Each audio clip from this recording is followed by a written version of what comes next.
So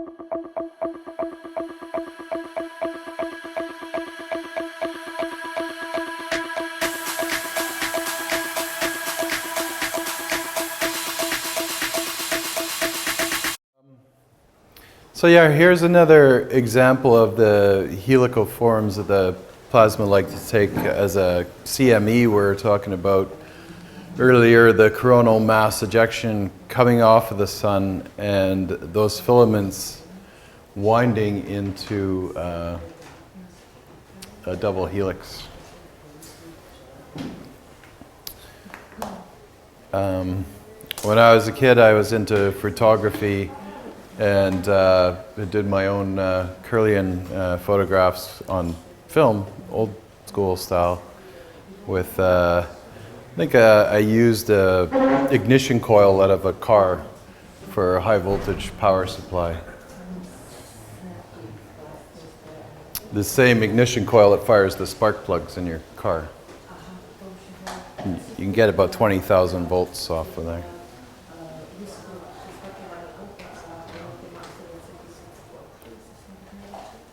But again, you see the plasma filaments across.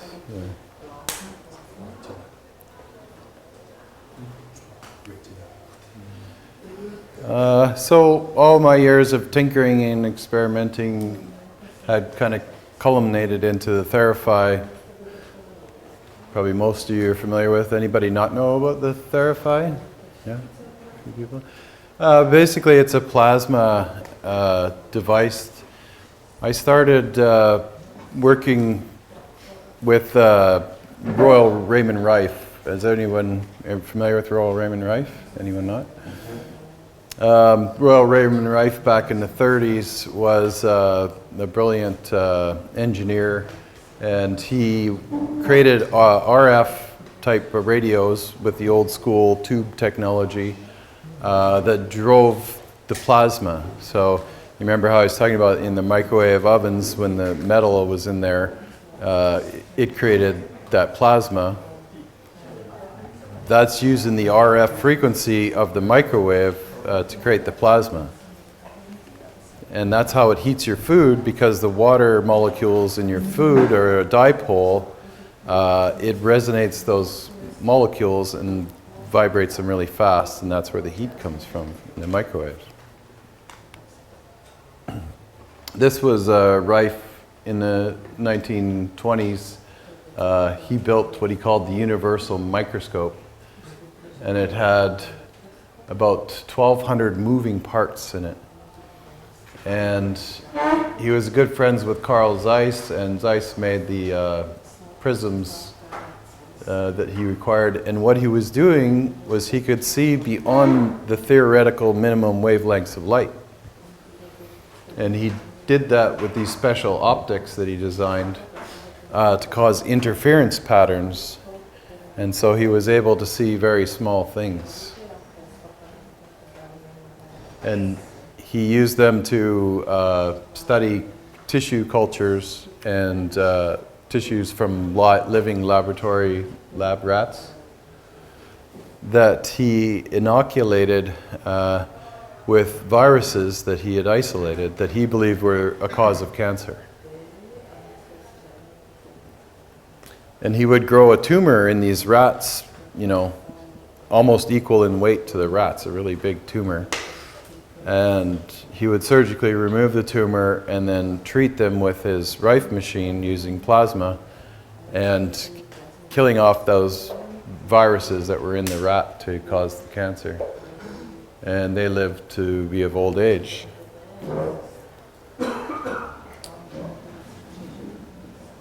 So we can see that with this plasma we can do both destructive things and kill living tissues, like with the strange radiation that Bob was kind of talking about.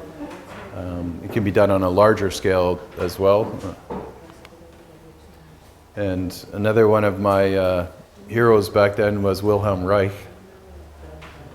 And Reich created this, what he called the orgone accumulator. Orgone, yeah. And it was basically a capacitor type box that he used metal plates and inorganic material to bring in this orgone. Now, this may be what Rife termed orgone and bions. He called these biophotonic bions because he could see them at times under his microscope.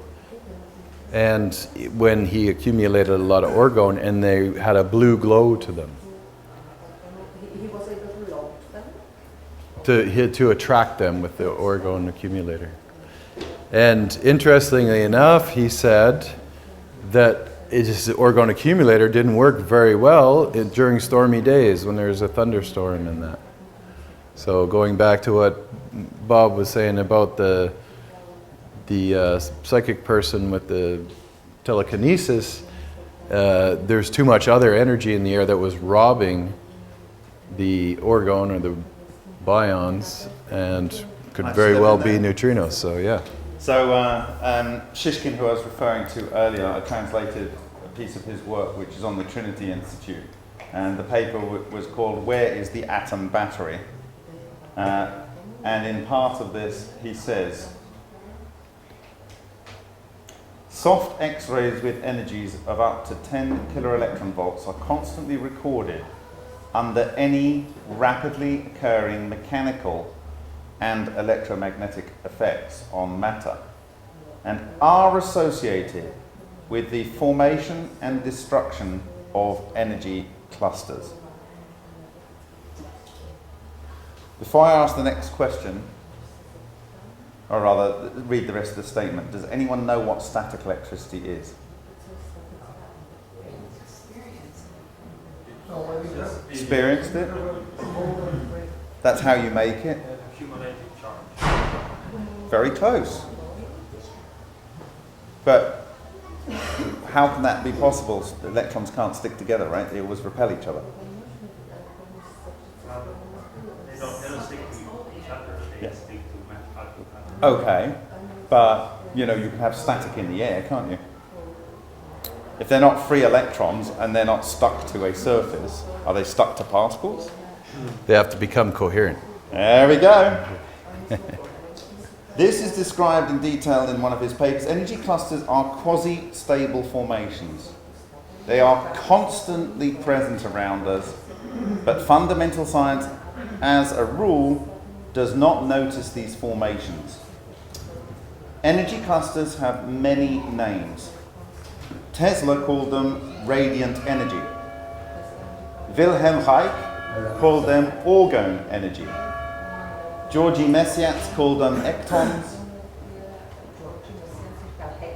Ectons. Ken Shoulders called them charge clusters. Yurgi Bazhetov called them erzions. I.M. Shekparanov called them Kozyrev-Dirac monopoles. Kozyrev? Nikolai Kozyrev. The one you know, Kozyrev. Yeah. Leonid Oritskyev called them Loschek monopoles. Loschek monopoles, yeah, it's a French guy. In everyday life, this phenomena is called static electricity. Excellent. So you can see so many people with their own independent discoveries. This really gives validation to the science. It's caused confusion because of all the different naming conventions. But essentially the understanding you want to take away from this is that it's coherent matter in these charge clusters that are doing the work. And Therapy is also based on a lot of what Tom Bearden was talking about over the years with phase conjugation, time reversal waves, and creating a scalar field. So phase conjugation is created in the Therapy through the opposing opposites of the tubes. And it's about restoring coherency. phase conjugation. We also use, when you conjugate phases, you can multiply power or zoom in on direction.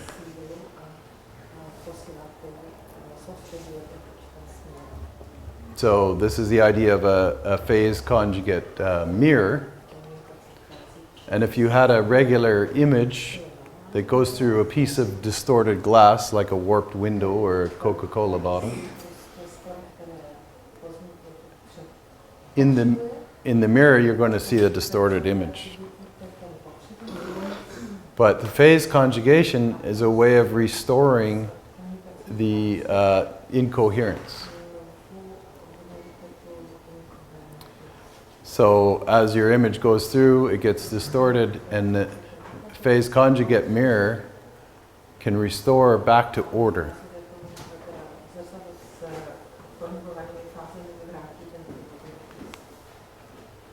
So the Therify uses 2 plasma tubes, and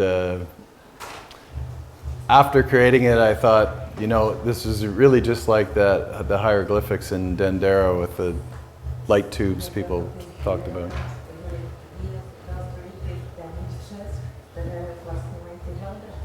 So I turned that into the logo and trademarked it. So I trademarked ancient Egyptian hieroglyphs.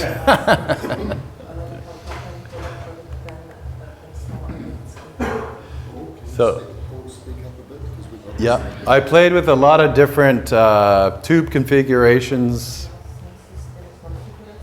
And what Rife was doing in the early days was just a single tube, an RF amplifier driving RF frequency to a single plasma tube. What I had initially wanted to do was create a plasma tube big enough because I wanted to surround the whole body like a Cozy Rev mirror. So rather than having to build a large tube essentially for the plasma to go through and roll the body in on an MRI, like on an MRI, that would just be too much for my glass blower, and he wouldn't be very happy about that. I decided to separate the poles and create 2 poles using a Tesla technology called a single wire transmission. And basically the heart of the whole device is a special driver that uses the high frequency IGBTs that I was talking about. It uses toroidal coils, like we were talking about in the toroids inside. And the whole circuit board is laid out based on sacred geometry to emulate the 2 hemispheres of the brain.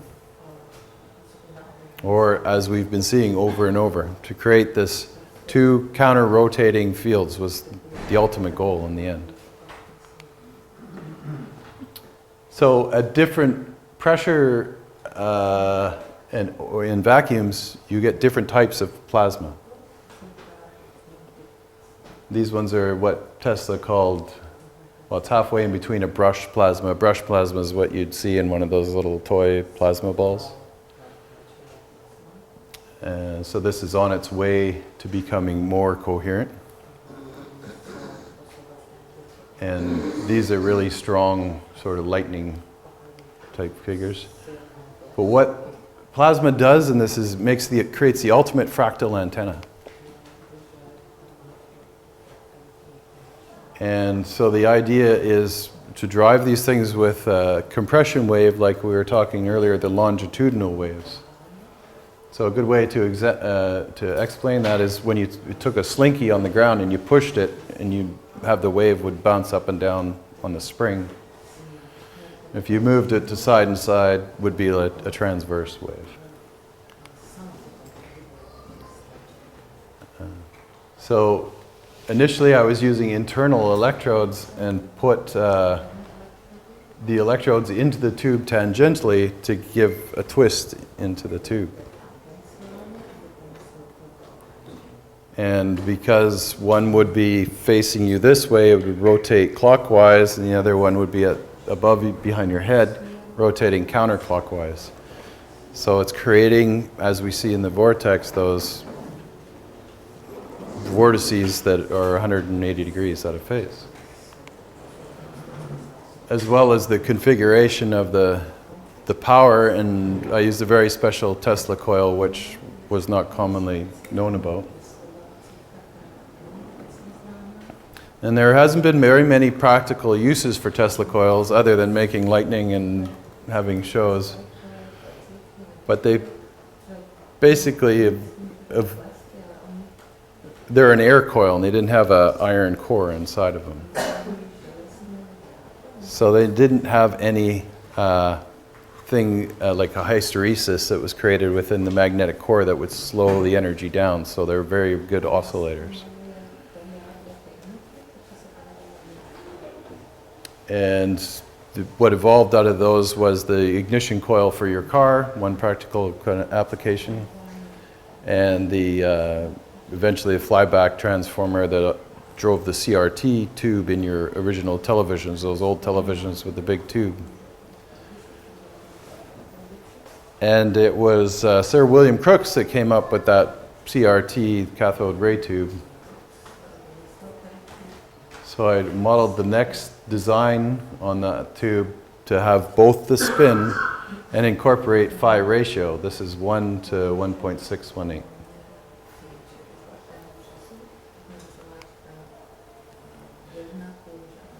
So then we get these magic numbers. Some call these the Nubian pyramids, when you see them, the tall phi ratio pyramids, as opposed to the pyramids of Giza, the 52 degrees.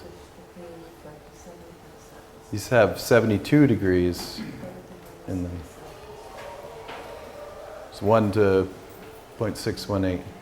And you can vary those angles. If you're looking at a square pyramid, the angle changes from the center of the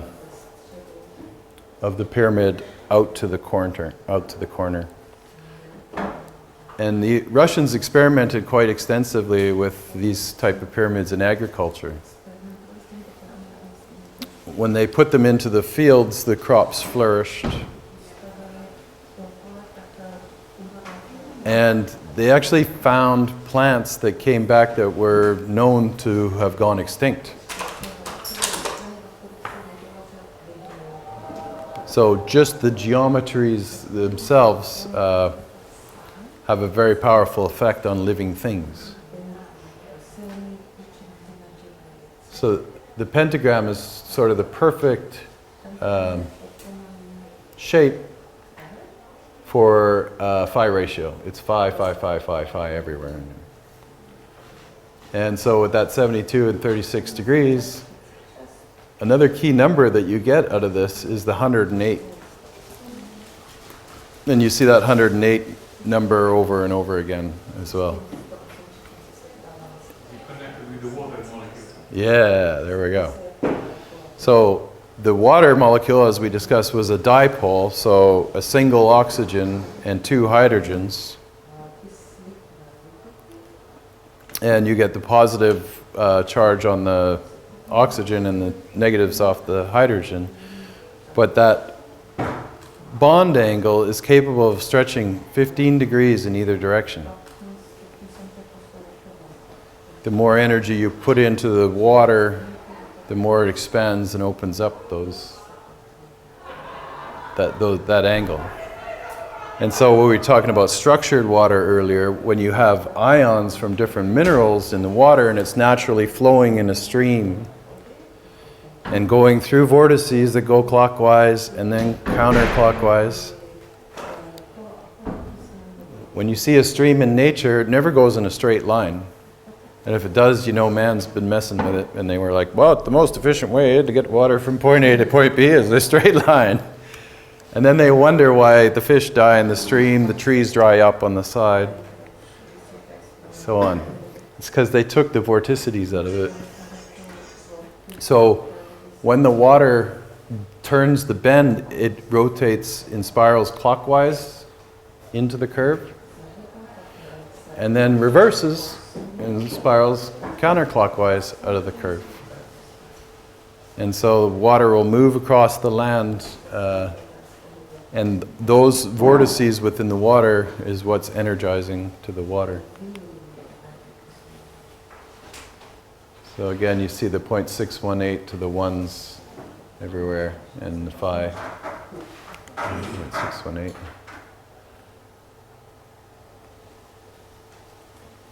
And you see these entiling and everything. The 5 and the 6 is the key relationship between the 5 and the 6 in the DNA. As well as tetrahedral fields. It's tetrahedral fields. If you look down the DNA, top down, it's like a ratcheting dodecahedron. And it's tetrahedral fields, so this is where the geometry, how the proteins fold and how the DNA folds into that spiral, it's really the water molecules around it that are supporting it to allow it to do that. And the water molecules are in tetrahedral fields that go around it. So you often can get strange anomalies with the plasma when sometimes it does what it wants. But if you remember how I was talking earlier about plasma taking form, and all life takes form based on the geometries and the frequencies. So the shape and the sound of the shapes of the sound. So in this long tube here, it's just sitting here. So Tesla also we were talking about the wireless transmission.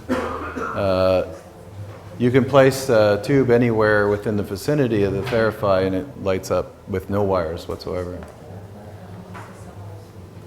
Each one of these end tubes is connected through a single wire, which is unusual as well, because usually you have 2 wires that go to a light bulb through your filament, and the electricity has to go around in a circle. But like I said, I wanted to charge the person inside of the tube rather than connecting just like Rafe was doing with the 2 cathode and anode into the tube. So this way you become part of the circuit. Can I talk to my experience? Sure. Ah, yes. I haven't heard this yet, too. He hasn't heard this. Yin knows. So when we were visiting John Lutchison a couple of years ago, we had a hiatus in our meeting with him, and Yin suggested her friend up in the northern forests had a setup with a Theraphi and a Quantify. Is that Eddie? Yeah. Eddie Sharpless? Yeah. Yeah. So we went in there, and he was a little bit, how should we say this, baked. Northern California. Anyway, he was very happy to put me in this yurt, which was nicely isolated from the ground, and put me on the table. And then we had the Theraphies at either end, cranked up to 11. And then the Quantifiers over on the other side, cranked up to 11. Oh, yeah. And I was sat in there and I was forgot about. And I'm thinking, when does this end? And after a while, they came into the room and the lady had the mother of all tuning forks and a eagle feather. So it was like over my body, and the feather was going like this. And then she brought the tuning fork. Now the tuning fork, as you might imagine, often has a little ball on the bottom. And she got it to about there, and a lightning arc came out of my Adam's apple and struck. I mean, it leapt about that far, and I had a huge burn mark on my neck. That is how much charge clusters I had absorbed. And then I grounded. You're not supposed to do that. One of the rules with the Theraphi. Don't leave someone alone. We have to emphasize this over. Don't leave people alone, and don't have any other metal objects in the space. Several. We took pictures, several. Yeah? Yes. Several. Yeah, but one really large bolt. It was like... Because here's what that is. So the Theraphi, because Rife was creating destructive frequencies to destroy things, viruses, bacteria, even microorganisms, plethysmas and bacteria you can see under a microscope. The idea behind the Therify was I wanted to make something that was constructive and based on constructive radiant electricity, as Tesla talked about. I felt if I stayed there any longer, I would have probably teleported somewhere else. Yes, and I haven't done it yet, but many people feel a lot lighter when they're on the table. I definitely do, and I want to weigh people while they're on the table because you are partially levitating for sure. Well, It totally chills you. it's not about time, and actually 3 minutes is good for that. You can get a 4-hour nap in 3 minutes. It's kind of so. No one knows exactly how to like explain too much. Well, if you're operator, you have to be tuned to your client, and you kind of get a feel for it. But yeah, some people run them for way longer than they need to. Is there damage that comes from that? Like, will it mess up your organs? No, not unless it turns incoherent and destructive. So that's what happened to Bob when the metal was in the field. So it took that constructive electrostatic Oh no, it was charge. turned off. This Oh, was just the so latent even after. charge Oh, of this my is body. even after. Oh, This okay. is just me as a big static All right. ball. Oh, yes. And Yeah. I just So you are the ball at that point. yeah, Okay. I am the ball. Okay. So even for several minutes after, you should not come directly in contact with electricity, because that turned from what we called, or Tesla called, cold electricity to hot electricity, and it's quite violent and quite destructive, and can really do a lot of damage. So anyway, back to the shape. And it takes the long strands of DNA and rolls them into toroids. Yeah. Right. Do you drink it? Yeah, you can drink the water. Oh, yeah, that's all. And you vortex the water in the center. Is that what we're getting from it? Structured water. Yeah, it structures the water and fills it with these plasmoids, neutrinos, the energy. I'm going to be doing some new experiments now when we get back. 'Cause I've got some new insight. Right, and so Then you determine how many. listen to your body. Exactly. Yeah. And this kind of all started many years ago when we used to sit around at Dan's place and with Bill Donovan and talk about, someday, Dan Winter, someday we should build a device that would be like Anton Perori. And talked about it for many years, so finally I just broke down and said, okay, enough, I'm just going to build it. So here you can see now the serpent starting to get into more form, and it even has like a rattlesnake tail at the end with the little divisions. And in these tubes you can see the longitudinal waves move through these areas of compression and rarefaction. When you put a regular fluorescent tube right on the bed, whether it's dead or not, you'll see the longitudinal waves come in to the center of the tube, to the counter space. So the idea is when you're laying on the bed that your dantian, your harport, your center of gravity kind of thing is right at the center of those tubes where the charge collapse happens. So everything that's alive kind of comes from these shapes that are being predetermined by plasma, essentially. And then this evolved into the aquify, as Bob was talking about earlier, spinning vortexes of water. So you can just take water and spin it within the Therify. But the aquify is designed to specially charge gases like the hydrogen and the oxygen, as Bob was talking about earlier, and imprinting the gases into the water. And this is sort of inside of what it is, but there's a dome and everything's contained and sealed inside. So we've done experiments with that water, and it increases seed germination rates. So if you have 100 seeds and generally only 75% of them are going to germinate, we get close to 99% germination from seeds, even if they're really, really old. As well, the germination time is next to nothing. Some seeds, it would take a week or so to get a little sprout on them. Can happen in 12 to 24 hours. For those who know a little bit of horticulture, that's good news. That represents millions of dollars. And so not only is it just quicker and you save time, but the energetic qualities of the plants that grow from that will be more healthy. And so it's kind of like the stories of the Egyptians that had stored seeds in amphora-type vessels. The amphoras as well utilize that same shape. And the people wondered, the archaeologists were always like, well, why did they come to a point? You can't like set these things down. They're like, oh, that's because they used to just stick them in the sand. But no, there's a lot more to it. As we learned with circulation and the alchemy and recreating nature, the amphora creates a perfect vessel for continuous distillation of the whatever you have in there.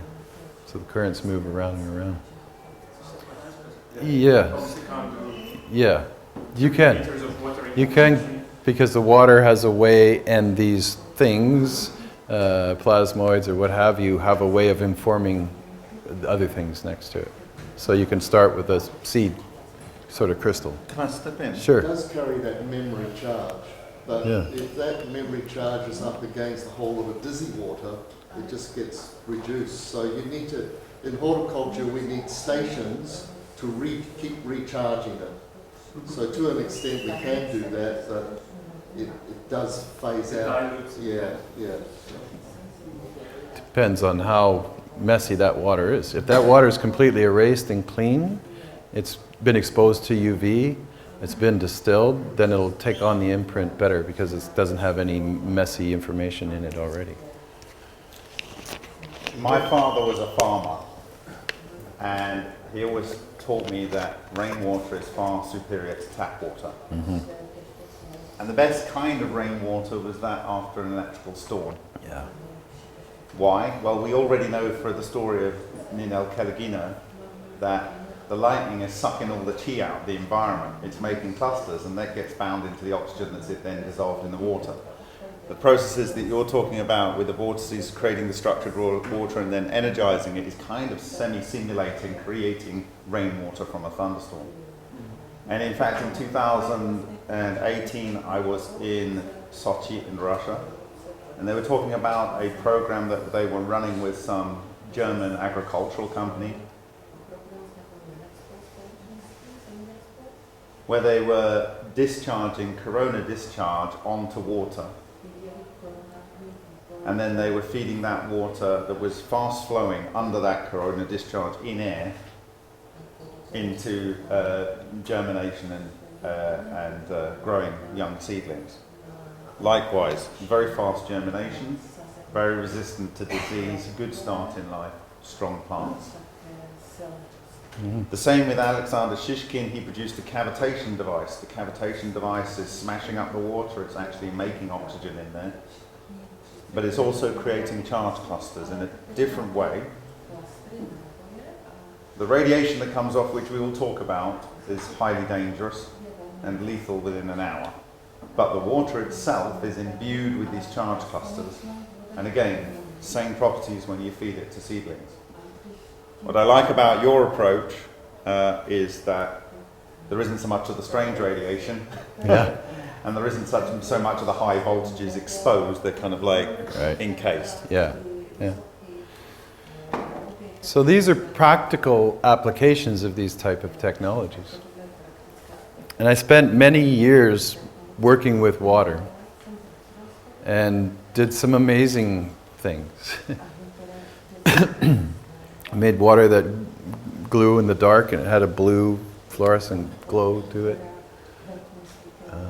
Imprinted many different things into water, even words. And we'd put a word into water and then give somebody the glass of the water without them knowing what was in there. And for strange things would happen. Sometimes they'd say that word straight out of their mouth, the first word they said. When you say, well, how was it? They would say the word that was in there. We also took wine and imprinted the water with the wine, but no physical contact, not even a homeopathic dilution. But you give people that water, one glass, and you say, how do you feel? And they say, well, I kind of got a bit of a buzz, like I just had a glass of wine.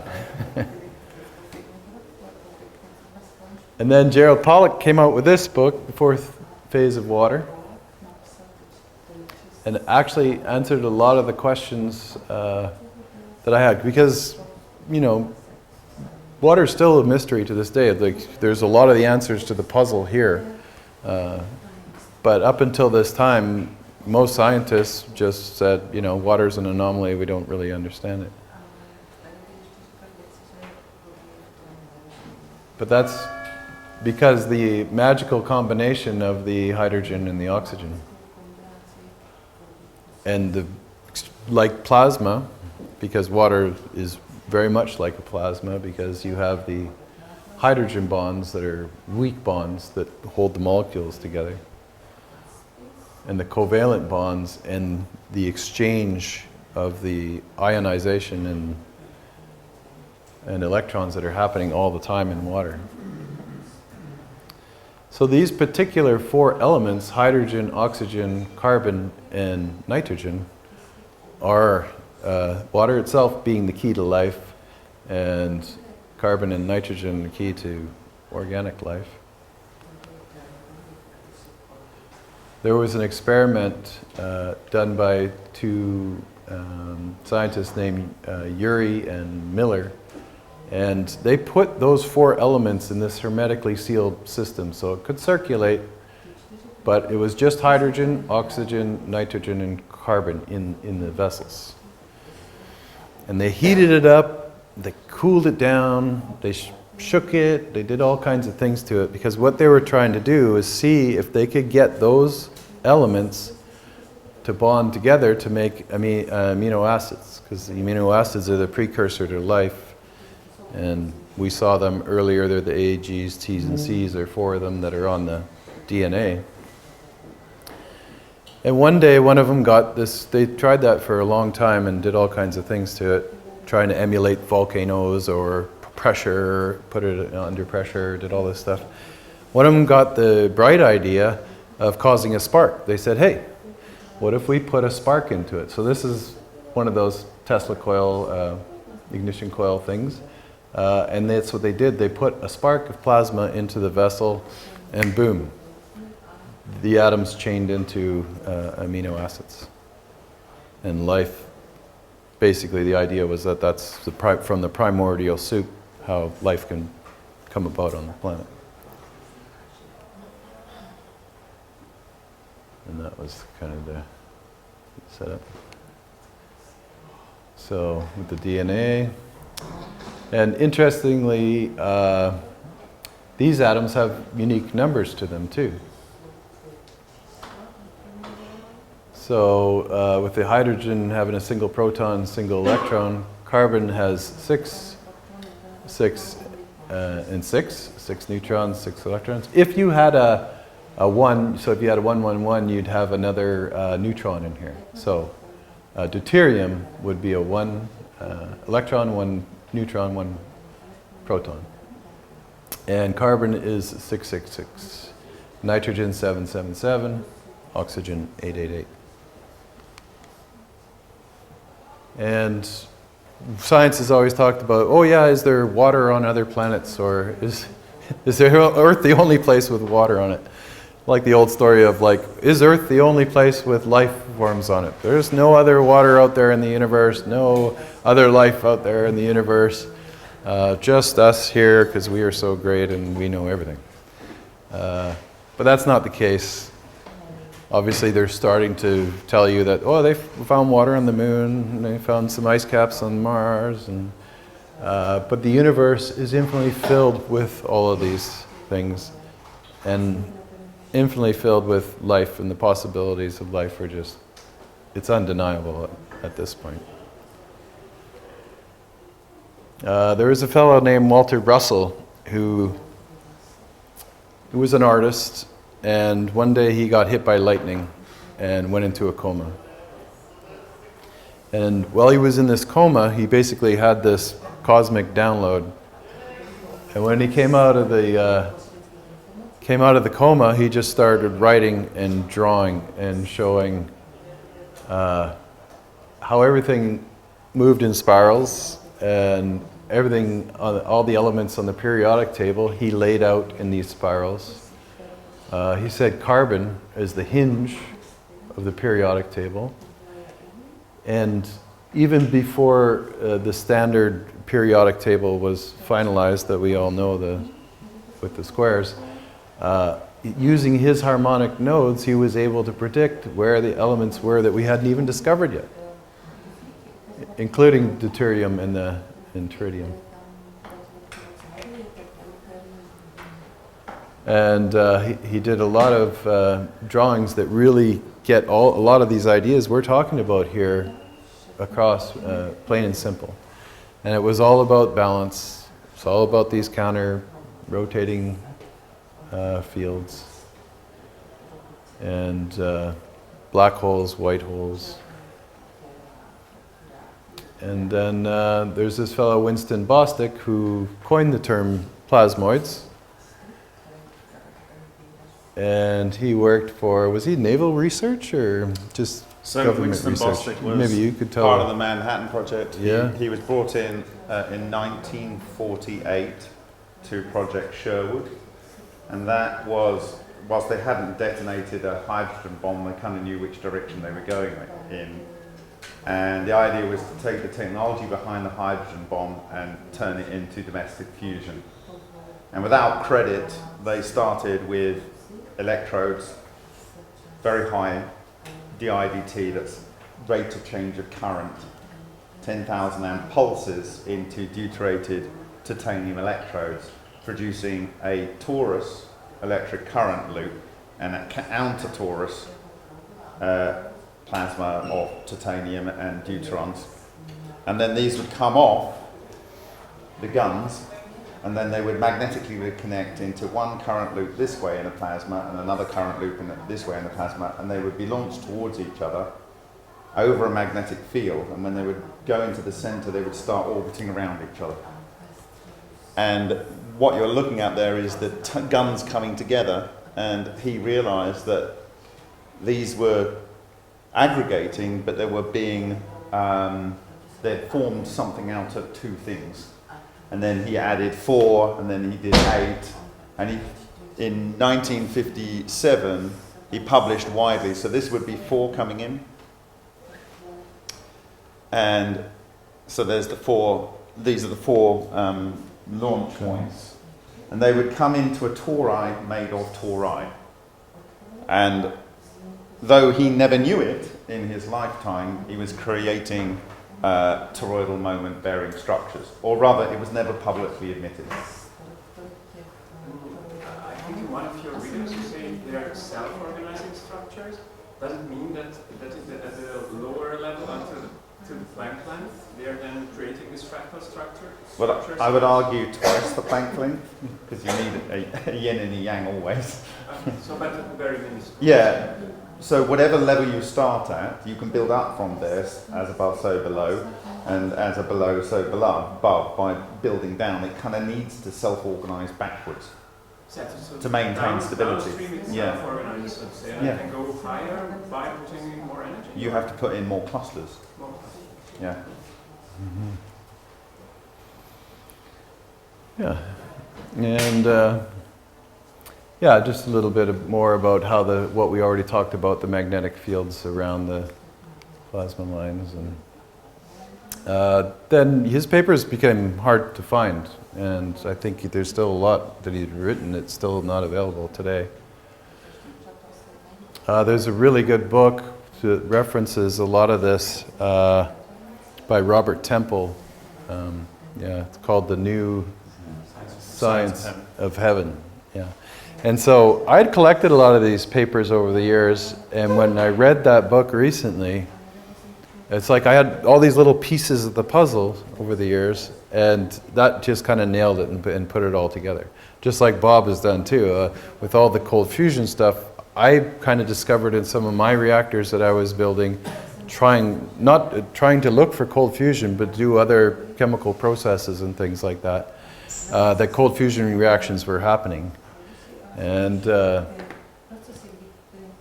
we went to a couple of the cold fusion conferences in the early days, and but it wasn't until I found Bob and saw him online and started listening to what he's doing. Because when we went to the cold fusion conferences, I was like, man, all these guys have a piece of the puzzle, but nobody's really explaining, you know, how it all relates and how it all comes together. And when I first heard Bob talking, I just listened to everything he'd ever put online. And I went down that rabbit hole, suffered the fans of Bob's wife syndrome. Why are you listening to that guy again? And yeah, things got really exciting, so it's a pleasure to be here with you. It's an honor. Oh yeah, so yeah, creates test tube in the universe. And these newspaper articles were coming out all the time. 2.5 million mile per hour motor described by scientists. So back in those days, this stuff kind of got out there to the public. Nowadays, you never see any of those things make headlines, and if they do, they quickly are just a blink and then disappear. The needed temperature to tap hydrogen power. So, fusion reactions. And then I got a little thing on cold fusion ponds and Fleischmann, and then do you want to go from here, or do you want to? Why not? Do you want to see a little bit of the cold fusion, or take it from this slide? I'll take yeah? it from okay. I think that's, all right. And what Excellent. about the rate? Yes, the break would be lovely. Okay. Or do you want to just finish that? Well, Bob can launch into this, and we're basically going to go down the cold fusion So story. have a